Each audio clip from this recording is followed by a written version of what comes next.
కార్యకర్తల విస్తృత స్థాయి సమావేశానికి పరిశీలకులు వచ్చేసినటువంటి యంగ్ డైనమిక్ లీడర్, పోరాట యోధుడు, సోదరుడు ఎమ్మెల్సీ శ్రీ వెంకట్ గారికి, మరియు అన్న తిరుపతన్న గారికి, జిల్లా అధ్యక్షులు మానల మోహనన్న గారికి, మాజీ శాసన సభ్యులు సోదరులు ఈరావత్ అనిల్ గారికి, పిసిసి ప్రధాన కార్యదర్శి నాగేశ్వర అన్న గారికి, మరి రైతు నాయకులు సీడ్ కార్పొరేషన్ చైర్మన్ అన్వేష్ అన్న గారికి, సోదరుడు వేణుగోపాల్ యాదవ్ గారికి, మార్కెట్ కమిటీ చైర్మన్ ముత్తెంరెడ్డి గారికి, పాలెం నర్సయ్య గారికి, మరియు ప్రతి మండలాధ్యక్షులకు, వారు ఇన్ని రోజులు పార్టీకి సేవలు అందించి మరి ఆ పదవి నుంచి పోతున్నారు. మరి వారికి ప్రతి ఒక్కరికి పేరు పేరున ముఖ్యంగా కమ్మలపల్లి మండలాధ్యక్షులు సుకేట్ రవి గారికి, ఏరుగట్ల మండలాధ్యక్షులు దేవారెడ్డి గారికి, మెండోరా మండలాధ్యక్షులు ముత్తెంరెడ్డి గారికి, ముక్తార్ మండలాధ్యక్షుడు ముత్తెంరెడ్డి గారికి, బాల్కొండ మండలాధ్యక్షులు సోదరుడు వెంకట్ గారికి, వేర్పూర్ మండలాధ్యక్షులు నర్సారెడ్డి గారికి, భీమల్ మండలాధ్యక్షులు బొద్దునే స్వామి గారికి, మరి ఈ యొక్క సభాధ్యక్షులు మోర్తాడు మండలాధ్యక్షులు సోదరులు ముత్యాల రాములు గారికి, వేదిక మీద ఉన్నటువంటి ఇతర కాంగ్రెస్ సీనియర్ నాయకులకు, మాజీ మున్సిపల్ చైర్మన్ ముందున్నటువంటి సోదరులకు, పత్రికా విలేకరులందరూ కూడా పేరు పేరున నా యొక్క హృదయపూర్వక నమస్కారాలు తెలియజేస్తున్నాను. ఈ సమావేశం ఎందుకు పెట్టుకున్నాం? కేవలము ఇక్కడ స్పీచ్ నుంచి పోయి మళ్ళా మర్చిపోయేది కాదు. పార్టీ అధికారంలోకి వచ్చింది, పార్టీని ఏ విధంగా మనం బలం చేసుకోవాలా,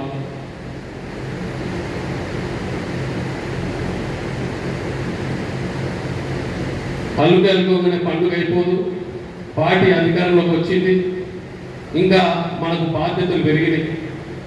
గతంలో 10 సంవత్సరాలు కష్టపడి ఈ పార్టీ అధికారంలోకి వచ్చింది, ఎంతో బాధ్యత పెరిగిందనే భావన ఉంటే తప్ప ఈ పార్టీ పటిష్టంగా ఉండదు. 10 సంవత్సరాలు కష్టపడ్డారు పార్టీలో. మన ప్రత్యర్థి ఎటువంటి వాడో అనే ప్రత్యేకంగా చెప్పాల్సిన అవసరం లేదు. ఎంత బలవంతుడో నేను ప్రత్యేకంగా చెప్పాల్సిన అవసరం లేదు. రాష్ట్రాన్ని దోచుకున్న 5 వ్యక్తులు ఈ యొక్క వ్యక్తి మనందరూ కూడా తెలుసు. అటువంటి వ్యక్తిని కొట్లాడాలనే పార్టీ నన్ను ఈ పార్టీలో ఆహ్వానించిన బాధ్యత తప్పైంది. నేను రాజకీయం వచ్చి కూడా ఏ రోజుకి అధికార పార్టీ లేదు. 2014లో టీఆర్ఎస్ అప్పటి కూడా ఏ రోజు నా భాగస్వామ్యం లేదు. అక్కడ 2018లో ఇండిపెండెంట్ గా పోటీ చేసి ఆ రోజు 42 ఓట్లు తెచ్చుకున్నాం. 41 చిల్లర. నాది రాజకీయ కుటుంబం కాదు, డబ్బున్న కుటుంబం కాదు. నా యొక్క బలము లేదు, కులము లేదు, కేవలము ప్రజల యొక్క ఆశీర్వాదం ఉన్న ఆ రోజు 41,000 సాధించి 2వ పిల్లలు సాధించాను కనుక పార్టీ నాకు అధికారం ఇచ్చింది. పార్టీలో పార్టీలోకి ఆహ్వానించి ఎమ్మెల్యే సీట్ ఇచ్చింది. ఏ రోజు కూడా అధికారం లేవు. ఈ 13 ఏళ్ళు ప్రతిపక్షంలో ఉన్నాం, ఇలా అధికారంలోకి వచ్చినాం. ఈ ప్రతిపక్షంలో ఏదైతే కార్డు ఉందో, ఏదైతే కష్టపడతామో ఆ యొక్క కార్డు మనం పార్టీకి సేవ ఎందుకు, ప్రజలకు సేవ ఎందుకు ఉపయోగించాలి తప్ప బెదిరికందు కాదని ఆ రోజు చెప్పుకుంటా, ఈ రోజు కూడా చెప్తా, భవిష్యత్తులో కూడా ఇదే చెప్తా. అలాగే కాంగ్రెస్ పార్టీలో కూడా అనేక మంది కార్యకర్తలు ఎన్నో ప్రయాసాలు వచ్చి ఎన్నో కష్టాలు ఎదుర్కొని పార్టీని అధికారంలోకి లేవడానికి ఎంతో కష్టపడ్డ వ్యక్తులు కూడా చాలా మంది ఉన్నారు. పార్టీ నన్ను ఆహ్వానించి టికెట్ ఇచ్చింది. టికెట్ ఇచ్చినచ్చు కూడా ఎక్కడెట్లా పని చేసుకుంటూ వచ్చిందో నాకు తెలుసు. ఎక్కడెక్కడ అవమానం పట్టమో తెలుసు, ఎక్కడెక్కడ ఇబ్బంది పడడం కూడా తెలుసు. మన ప్రత్యర్థి మామూలు వ్యక్తి కాదు. ఆయన ఎదుర్కోవాలంటే కొన్ని ప్రణాళికలు నేను రచించుకున్నా, కానీ అవి అమలు చేయడానికి నాకు అవకాశం రాలేదు. దురదృష్టవంతం ఏంటంటే నేను మాట్లాడే స్పీచ్ కూడా నాకు రిస్ట్రిక్షన్స్ వచ్చాయి. హైదరాబాద్కి వెళ్ళి నువ్వు ఈ విధంగా మాట్లాడుతున్నావు, దొంగ దొంగ అన్నది పైకి వెళ్ళి రిస్ట్రిక్షన్స్ వచ్చే మనం ఈరోజు ఈ పాల్గొనే నియోజకవర్గం ఓడిపోయాం. ఆ దొంగల చిత్రీకరించుంటే అదే డబ్బుతో మనం ఇలా ఓడిపోయడం కాదు, ప్రజలు మన పక్షాన్ని కావడం అని చెప్పి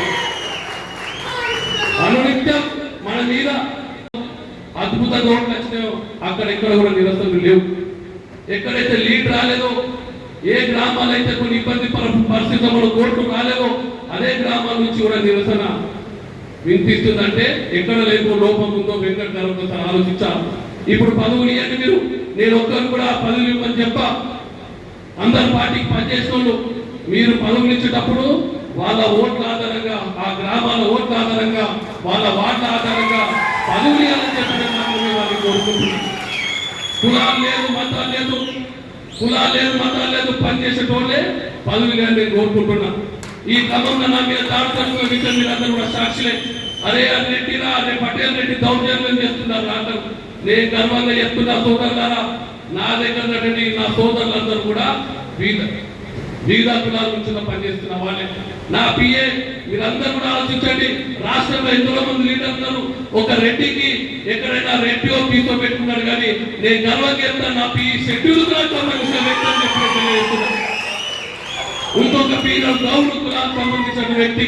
మరి మీరు అందరూ వస్తే భోజనాలు ఏర్పాటు చేస్తాడు, మీ అందరికి భోజనాల వసతులు ఇస్తారు. పాపం మంది ఎప్పుడు అయినా రోజు ఇదే పని కిచెన్ లో పోయి అంటుడు అవసరం లేదు, అన్ని కూడా మీ అందరికి పెడతారు. అంత సేవ చేసే వ్యక్తులను మేము ఒక పద్ధతి ప్రకారము వాళ్ళని నిర్మించుకున్నాం.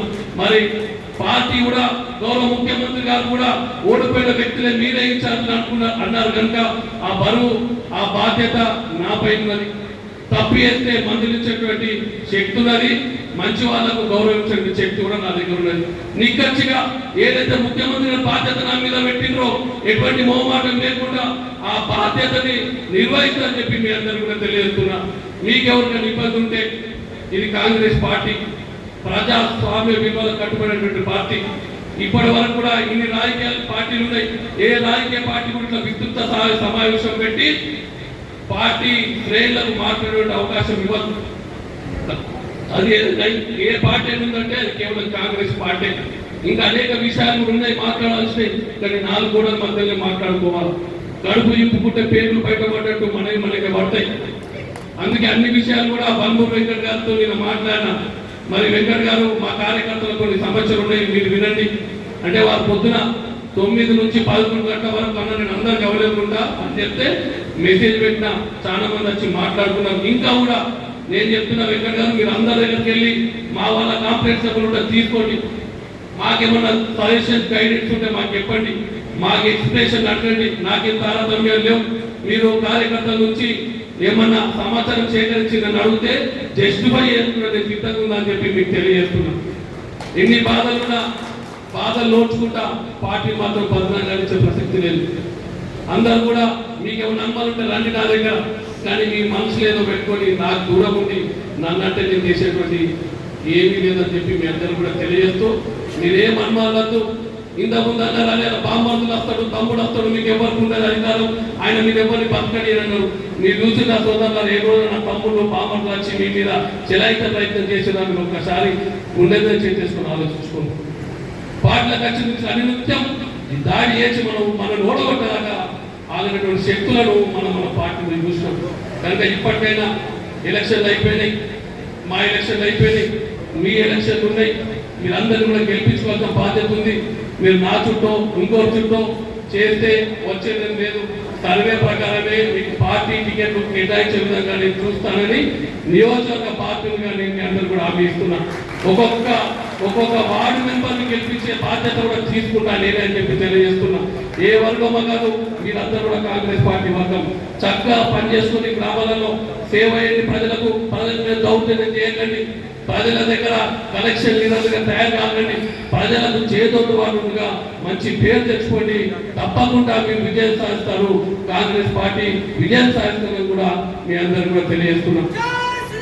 ఈ రోజు కాంగ్రెస్ పార్టీలో నాతో పాటు 13 సంవత్సరాలు కష్టపడినటువంటి వ్యక్తులు ఉన్నారు. కాంగ్రెస్ పార్టీలో 10 సంవత్సరాలు కష్టపడినటువంటి వ్యక్తులు ఉన్నారు. మన పార్టీ బలోపేతం కావాలంటే కొత్త వాళ్ళని రావాల్సినటువంటి అవసరం ఉన్నది.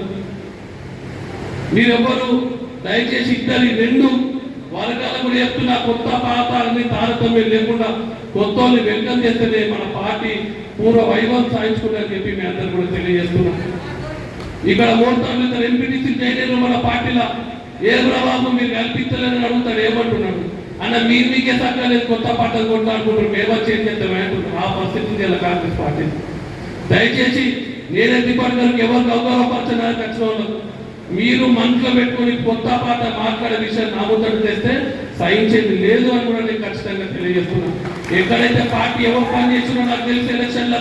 ఎలక్షన్ పోటీ చేసినటువంటి వ్యక్తిని ఎవరు పని చేసినో తెలుసు, ఎవరు ఇబ్బంది పెట్టినో తెలుసు, ఎవరికి బాధ్యతలు ఇస్తే బాధ్యతలు విస్మరించినో తెలుసు, ఎవరికి ముందట ఏ విషయం మాట్లాడితే ఏ విషయం పక్కోడికి తెలిసిన అది కూడా గ్రహించిన వ్యక్తిని కడుపులో పెట్టుకొని మనసుకు తప్పుకుంటా కానీ వాళ్ళు అవమానపరచని పడట అవమానపరచ కానీ పార్టీ నాశనం అవుతాయని మాత్రం నాకు ఖచ్చితంగా ఉన్నది. అయినప్పటికీ కూడా మీ అందరికీ ఒక తాటిపై నుంచి మీ అందరినీ ఏమైనా తప్పులు ఉంటే మీరు సర్దిద్దుకొని మనసులో పెట్టుకొని ఇబ్బంది పెట్టేది ఏం లేదు. మీ విజయంలో ప్రతి మీ భుజం తట్టి మీ అందరి విజయం సాధించే దిశగా నేను ముందుంటా అని చెప్పి తెలియజేస్తూ మరొకసారి ఈ విస్తృత స్థాయి కార్యకర్తల సమావేశంకి వచ్చేటువంటి పరిశీలకులకు ఇవన్నీ కూడా మీరు చెప్పిన విషయాలకు ముఖ్యంగా ఓట్లు వచ్చిన ప్రతిపాదికన లీడర్లను మీరు సెలక్షన్ చేయాల్సిందే వారు విజ్ఞప్తి చేస్తూ నేను చూస్తున్నా. జై హింద్, జై కాంగ్రెస్. ఈ విధంగా ఉండండి. ఎప్పుడైతే పార్టీల కార్యక్రమంలో ఇండిపెండెన్స్ ఉండే ఎక్కడ కూడా పేరు ఖరాబ్ చేసుకోలే, దౌర్జన్యం చేయలే.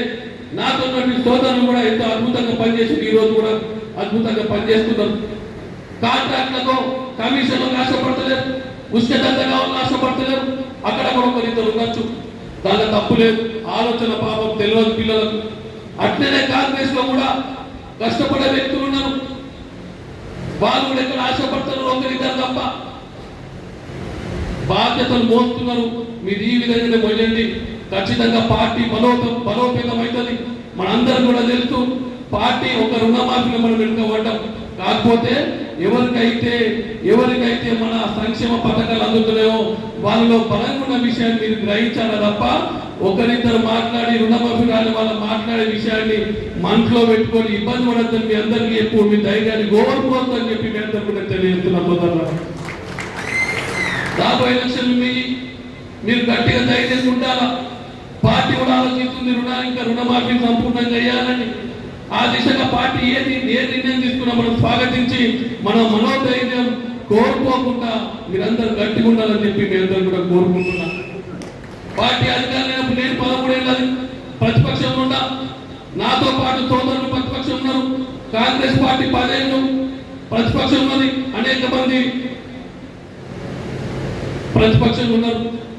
అంటే ఏదైతే ఈ కష్టమైన సర్టిఫికెట్ వచ్చిందో ఈ సర్టిఫికెట్ ని ప్రజలకు సేవ దిశగా వాడాలి. కానీ ఈ సర్టిఫికెట్ ఉపయోగించి మేము దౌర్జన్యం చేస్తాం, గుండాయిజం చేస్తాం, ముస్లిం మాఫియా నడుపుతాం, ఇచ్చారు మీరు ఉంటామంటే ఏదైతే ముఖ్యమంత్రి నా మీద బాధ్యత పెట్టిందో ఆ బాధ్యత ప్రకారం నేను నిక్కచ్చుకుంటా అని చెప్పి మీ అందరూ కూడా తెలియజేస్తున్నాను. సోదరులా ఎన్ని ఆర్థిక ఇబ్బంది ఉన్నప్పటికీ ఇప్పటికీ ఎక్కడ చేంజ్ ఆపింది లేదు. మన కార్యకర్తలు కూడా గర్వంగా చెప్తున్నా.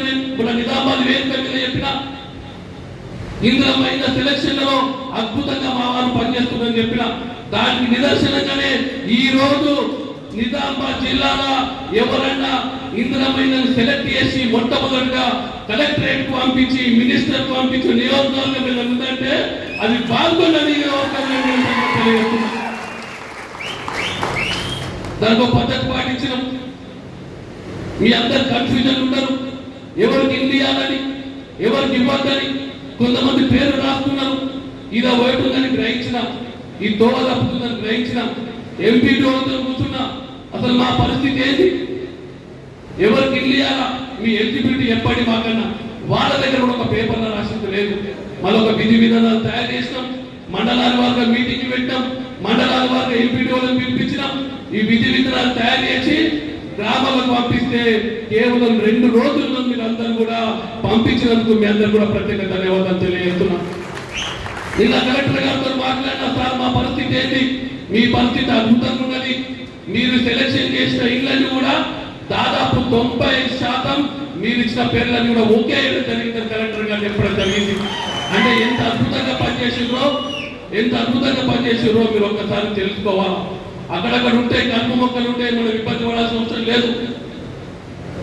మీరందరూ కూడా నేను ఛాయ్ అని చెప్పిన ఛాయ్ రాకుండా మీరందరూ ఇళ్ళని సెలక్షన్ చేసింది. గతంలో ఒక 2 కాంప్లైంట్లు వచ్చిన ఇల్లు అమ్ముకుంటున్నారని వాళ్ళని హెచ్చరించినాం, పక్కన పెట్టిన వరే మంచి పద్ధతి కాదన్నాం.